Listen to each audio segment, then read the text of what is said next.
பேரன்பு கொண்ட பெரியவர்களே, தாய்மார்களே, வருகின்ற சட்டமன்ற தேர்தலில் நம்ம சின்னம் அல்வா சின்னம், மறந்து விடாதீர்கள். சின்னம் அல்வா சின்னம். உங்கள் தலைவருக்கு வாக்களியுங்கள். ஏழைகள் இல்லாத பொன்னான தொகுதியாக வணக்கங்க. நாங்க கககபோக்கா கட்சியில இருந்து வரோம். இந்த முறை தலைவர் அல்வா சின்னத்துல ஓட்டு போடுங்க. தலைவரோட ஆசையே நம்ம தொகுதிய ஏழை இல்லாத தொகுதியா மாத்தணுங்க. அதாங்க, மறந்துடாதீங்க அல்வா சின்னம். அப்ப நாங்க வரட்டுங்களா? இல்லங்கண்ணே, காலையில எழுந்திருச்சு பொழுது சாயிரம் தண்ணியும் வேர்வை வலிதான் ரத்த வலிதான் தெரியாம உழைச்சிட்டு அப்படி உழைக்கிற காசுல அறவயிறுதாயா நிரம்புது. அப்படி உழைக்கிற காசு சொந்த காசா இருந்தாலும் கோயில இருக்கிற ஒரு பிச்சைக்காரனுக்கு 1 ரூபாய் பிச்சை போட கூட எங்களுக்கு மனசு வர மாட்டேங்குது.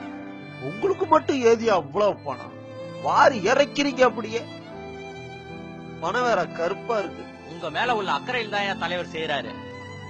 உங்க தலைவனுக்கு 5 வருஷத்துக்கு ஒரு தடவை தான் எங்க மேல அக்கறை வருது. கூடவே ஒரு பாக்கெட் சர்க்கரையும் வருது. என்னப்பா நீ ஏழைங்க ரொம்ப கஷ்டப்படுறீங்களே, காசு கொடுத்து ஓட்டு கேட்டா ரொம்ப ஓவரா பேசுற. ஏழைங்க கஷ்டப்பட்டு உழைச்சாலும் நல்லா தாயா இருக்கும். இதே அவங்க பணம் போய் உங்க தலைவனை 2 மாடி சேர்த்து கட்ட சொல்லியா?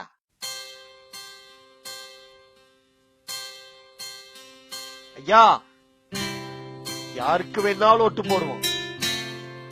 என் வீட்டு வாசல்ல வந்து என்னையே விலை பேசுறீங்க பார். உங்களுக்கு மட்டும் தமிழா தமிழா நாளை